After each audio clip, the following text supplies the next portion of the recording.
ଆମ ଘରେ ସପ୍ତାହରେ ରାତି ଦିନ ମିଶିକି 3 ରୁ 4 ଥର ଖଣ୍ଡେ ଚିକେନ୍ ହୁଏ।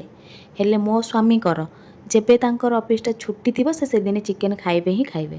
ଆଉ ନେଇକି ଆସିଥିବେ ମାନେ 15-20 ମିନିଟ୍ ଭିତରେ ଆସିକି କହିବେ ଚିକେନ୍ଟା ହେଲାଣି, ଆଉ ଟିକେ ଦେଉନା ଚାଖେ, ଆଉ ଦେଉନା ଖାଏ, ଆଉ ଭୋକ ଲାଗିଲାଣି, ଏମିତି କହିବେ ମାନେ ଗାଈ ଚାଲିବେ। ତାଙ୍କରି କଥାକୁ ଆଖି ଆଗରେ ରଖି ମୁଁ ଭାବିଲି ଆଜି ଚିକେନ୍ଟା ପ୍ରେସରରେ କରିବି ବୋଲି, ସେଥିପାଇଁ ପ୍ରେସରଟା ଚୁଲା ଉପରେ ବସେଇ ଦେଇକି ସେଥିରେ ମୁଁ ସୋରିଷ ତେଲ ଟିକେ ଦେଲି, ତା ସହିତ ଗୋଟା ମସଲା ପକେଇକି ପିଆଜ ମେଞ୍ଚେ ଖଣ୍ଡ କାଟିକି ଭାଜିଦେଲି। ପିଆଜ ଯେମିତି ଗୋଲ୍ଡେନ୍ କଲର୍ ହେଇଗଲା, ପିଆଜକୁ କାଢ଼ିଦେଲି ସବୁ, ତା ଉପରେ ଧୋଇକି ରଖିଥିଲି ଯେଉଁ ଚିକେନ୍ ସେଗୁଡ଼ାକୁ ପକେଇ ଟିକେ ଭାଜିଲି।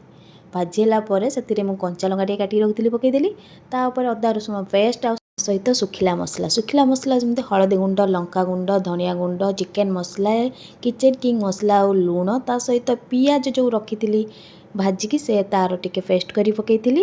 ତା ସହିତ ଆଳୁ ପକେଇକି ବଢ଼ିଆ ଭାବରେ କଷିଦେଲା ପରେ ଯେଉଁ ତେଲ ଯେତେବେଳେ ବାହାରି ଆସିଲା ସେଥିରେ ମୁଁ ଉଷୁମ ପାଣି ଟିକେ ଦେଇଦେଲି। ତାପରେ 2ଟା ସିଟି ଦେଲା ପରେ ତରକାରୀ ତୁମେ ବିଶ୍ୱାସ କରିପାରିବ ନା, ମୁଁ ତ ଶନିବାର ଖାଇନି, ଏତେ ଟେଷ୍ଟ ହେଇଥିଲା। ଚାଲନ୍ତୁ ସ୍ୱାମୀଙ୍କ ମୁହଁରୁ ଶୁଣିବା କେମିତି ହେଇଛି। ମଟନଟାର ବି ଟେଷ୍ଟ ଅଛି। ମୋ ସ୍ୱାମୀ ବୋଲି କିଏ ଚିକେନ୍ ପାଗଳ ଅଛି ଟିକେ କମେଣ୍ଟରେ ଜଣେଇବ। ଆଉ ପୁଣି ଦେଖା ହେବ ନେକ୍ସଟ ଭିଡ଼ିଓରେ।